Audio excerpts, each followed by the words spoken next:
আসসালামু আলাইকুম। আজকে আমরা জানবো রিকারশন কি এবং এটা কিভাবে কাজ করে। রিকারশন সোজা কথায় যখন একটা ফাংশন নিজেকেই কল করে তখন সেই প্রসেসটাই হলো রিকারশন প্রসেস। তো যারা ফাংশন সম্পর্কে জানেন তারাই এই ভিডিওটা দেখবেন। তো এখানে এই ফ্যাক্ট নামক ফাংশনটা কল করা হয়েছে। তো ফ্যাক্ট নামক ফাংশন কল করার সাথে সাথে এখানে n এর মান চলে আসবে। তো n এর মান চলে আসার পর এখানে আমরা একটা কন্ডিশন দিয়েছি। যদি n সমান সমান 0 হয় তাহলে রিটার্ন করবে 1। আর যদি এই কন্ডিশনটা ফলস হয় তখন এলস এ পার্টে চলে যাবে এবং এই পার্টটুকু কাজ করবে। তো এই পার্টটুকু কি হয়েছে, এটাই মূলত রিকার্সিভ কল হয়েছে এখানেই। তো এখানে কি হয়েছে, এখানে আবার এই ফ্যাক্ট ফাংশনটা কল হয়েছে। তো যেটা বললাম, যখন একটা ফাংশন নিজেকেই কল করে সেটাই হলো রিকারশন প্রসেস। তো এই দেখুন এখানে ফ্যাক্ট ফাংশন কিন্তু আবার কল হয়েছে, সেটা কোথায় থেকে কল হয়েছে, এই ফ্যাক্ট ফাংশনের ভিতর থেকেই কিন্তু কল হয়েছে। তো এটা হলো ফ্যাক্টোরিয়াল বের করার একটা ফাংশন, একটা প্রোগ্রাম। তো এখানে সাপোজ ধরেন এখানে ইউজার n এর মান দিল 3। তো এই 3 তো এখানে চলে আসবে, তারপর চেক করবে 3 কি 0 সমান। তো এটা তো 3 তো 0 সমান না, যার ফলে এখানে চলে আসবে। তো এখানে যখন আসবে তখন দেখেন এখানে কিন্তু ফ্যাক্ট ফাংশন আবার কল হচ্ছে, কিন্তু n এর মান n-1 এক কমে, n এর মান 1 কমে আবার কল হচ্ছে। তাহলে যদি n-1 হয় তাহলে এখানে 2, ঠিক আছে? তো 2 তো আবার এখানে চলে যাবে, চলে যাওয়ার পর এখানে চেক করবে 2 কি 0 সমান। তো 2 তো 0 সমান না, আবার এখানে আসবে, আসার পর n এর মান কিন্তু 2। তো 2 থেকে আবার 1 কম হবে, তখন n এর মান হবে 1, ঠিক আছে? তো আবার 1 তো আবার এখানে চলে যাবে, তারপর আবার এখানে চেক করবে যে 1 সমান সমান কি 0, 1 কি 0 সমান, এটাও ফলস, যার ফলে আবার আসবে। তো এবার যখন আসবে তখন আহ 1-1 তখন হবে 0। তো এই তো 0 হলো, তো যখনই এটা যাবে তখন তো এই কন্ডিশনটা ট্রু, তখন রিটার্ন করবে 1, ঠিক আছে? তো এটা আসলে স্ট্যাক আকারে কাজ করে। তো এটা কিভাবে কাজ করে সেটা আরেকটু বুঝাই আপনাদের। তো প্রথমে আমি বলেছিলাম যদি এখানে ইউজার n এর মান 3 দেয় তাহলে কি হবে, প্রথমে ইউজার মান 3 দিলে এখানে চেক করবে 3 কি 0 সমান না, 3 তো 0 সমান না, যার ফলে এই যে এই লাইনটার অবস্থা কি হবে, তখন এই লাইনটার অবস্থা এমন হবে 3 ইন্টু, তারপর হলো ফ্যাক্ট ফ্যাক্ট n-1, অর্থাৎ এখান দিয়ে যে ফ্যাক্ট ফাংশনটা কল হলো তখন 2 পাস করবে, এখানে 2 পাস করবে। তো ঠিক আছে, এখানে 2 পাস করবে কারণ 3-1 অর্থাৎ 2 পাস করবে। তাহলে জিনিসটা কিন্তু এমন, আমি f লিখলাম, ফ্যাক্টরের জায়গায় আমি f লিখলাম। তো এভাবে এইটা এখানে পাস করবে, ঠিক আছে? তো পাস করার পর এখানে 2, 2 কি 0 সমান না, 2 তো 0 সমান না। তো আবার এখানে আসবে, তখন এই লাইনের অবস্থা কি হবে, n এর মান কিন্তু এখন 2, তাহলে হবে 2 ইন্টু ফ্যাক্ট ইন্টু n-1, অর্থাৎ ফ্যাক্টের ভিতর তখন এই যে যেটা পাস করবে তার ভ্যালু হবে কত, তার ভ্যালু হবে 1, কারণ n এর মান এখন 2 না, তো 2-1 হলো 1। তারপর আবার এখান দিয়ে এখানে চলে যাবে, n এর আবার যেহেতু এখানে কল হয়েছে এই কারণে n এর মান এখানে তখন হবে 1। তো 1 কি 0 সমান না, 1 তো 0 সমান, আবার এখানে আসবে, তখন এখানের অবস্থা কি হবে, এখানের অবস্থা হবে এমনটা কিছুটা। আর যেহেতু এখন n এর মান 1 তাহলে 1-1 তাহলে 0 হবে, ফ্যাক্টের ভিতরে 0 পাস করবে যখন এখানে তো কল হচ্ছে।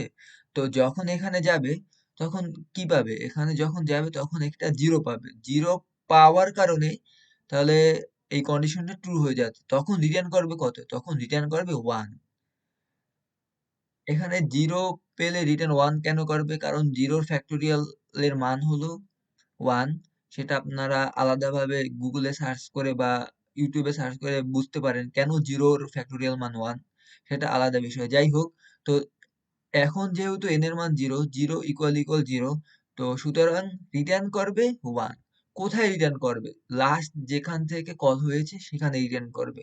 তো যখন লাস্ট কোথা দিয়ে কল হয়েছিল? এই যখন ফ্যাক্টের ভিতর 0 ছিল সেখান দিয়ে কল হয়েছিল।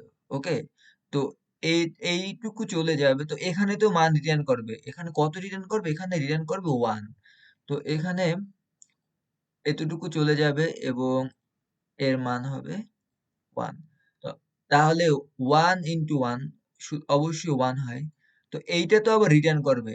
1 ইন্টু 1 এখানে যেহেতু রিটার্ন লেখা আছে, এটা তো আবার রিটার্ন করবে। এটা কোথায় রিটার্ন করবে? এটা রিটার্ন করবে যেখান থেকে এই n into fact n minus 1 call হয়েছিল। অর্থাৎ এখান দিয়ে কিন্তু এটা কল হয়েছিল।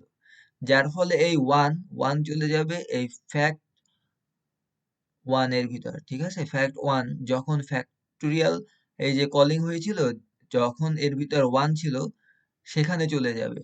এটা আসলে বিহাইন্ড দ্য সিন এভাবে কাজ করে। তো এটা তো আমরা দেখতে পাই না। তো আসলে আমি এখানে এঁকে বুঝালাম। তো তাহলে এই জিনিসটা চলে যাবে। তাহলে এখানে কি হবে? এখানে চলে আসবে আপনার 1। ঠিক আছে? তাহলে 2 ইন্টু 1 অবশ্যই হয় 2। ঠিক আছে? তো এই 2 ইন্টু 1 অর্থাৎ 2 কিন্তু এখানে n এর মান। আচ্ছা, 2 ইন 2 2 কিন্তু n এর মান। আর যে এই 1 এটা তো রিটার্ন করেছিল এ কারণে। তাহলে এই জিনিসটাও তো আবার রিটার্ন হবে। এই যে 2 হলো, এর সামনে রিটার্ন আছে। তো যেহেতু বারবার কল হয়েছিল, তো বারবার আমাকে রিটার্ন করতে হবে। তো এটা রিটার্ন হবে কোথা থেকে?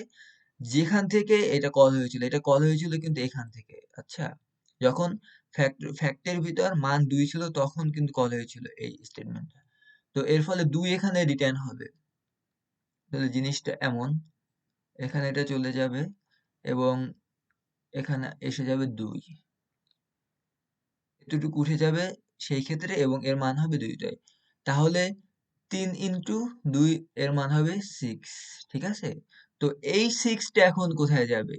এই 6 টা রিটার্ন করবে কোথায়? এই 6 টা রিটার্ন করবে মেইন ফাংশনে। এই মেইন ফাংশনে কিন্তু আপনার প্রথমবার একেবারে প্রথমে কল করেছিল। প্রথমে মেইন ফাংশন কল করার পরই এই যে 3 এখানে এসেছে।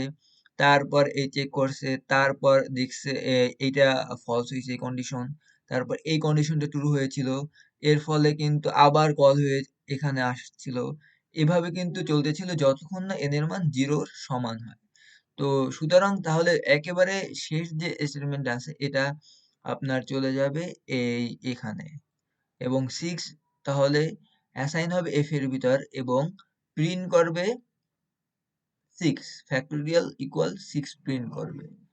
তো আশা করি বুঝতে পেরেছেন। আমরা একটু এই ফাংশনটা এই প্রোগ্রামটা রান করে দেখি। তো আমরা n এর মান 3 দিলাম। তো দেখতে পাচ্ছেন ফ্যাক্টোরিয়ালের মান 6 বের হয়েছে।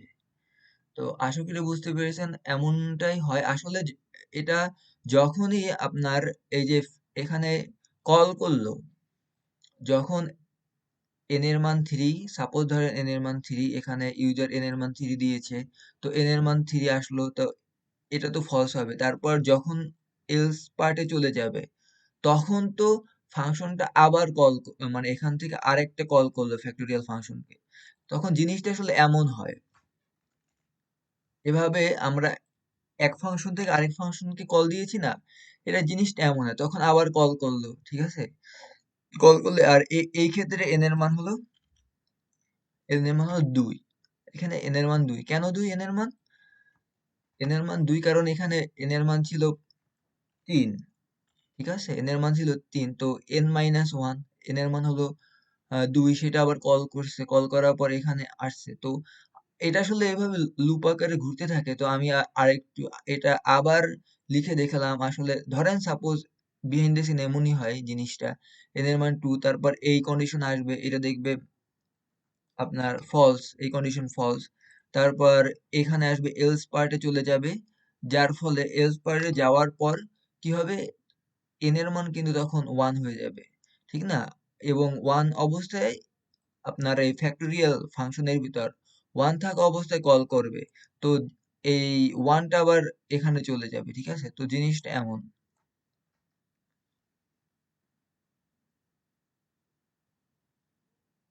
সরি, তো ওটা ছিল ওইরকম। তো এখানে দ্বিতীয়বার যখন কল হয়েছিল তখন এর মান ছিল 2,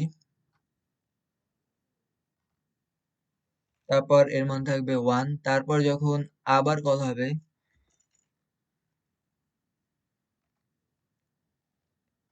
এর মান থাকবে তখন 1, এবং যখন আবার কল হবে তখন কিন্তু 1 মাইনাস 1 এর মান হবে 0। তো আবার যখন কল হবে তখন এই 0 যাবে, তারপর 0 ইকুয়াল 0, তখন রিটার্ন করবো 1। জিনিসটা আসলে এমন হয়, কিন্তু এইগুলা আপনারা কোডে লিখবেন না, জাস্ট বোঝানোর জন্য আপনাদের বললাম। তো একই ফাংশন বারবার কল হতে থাকে। তো আশা করি বুঝতে পেরেছেন। আহ, এটা খুবই সহজ একটা এক্সাম্পল ছিল রিকারশন ফাংশনের। তো আজকে এই পর্যন্তই। আল্লাহ হাফেজ।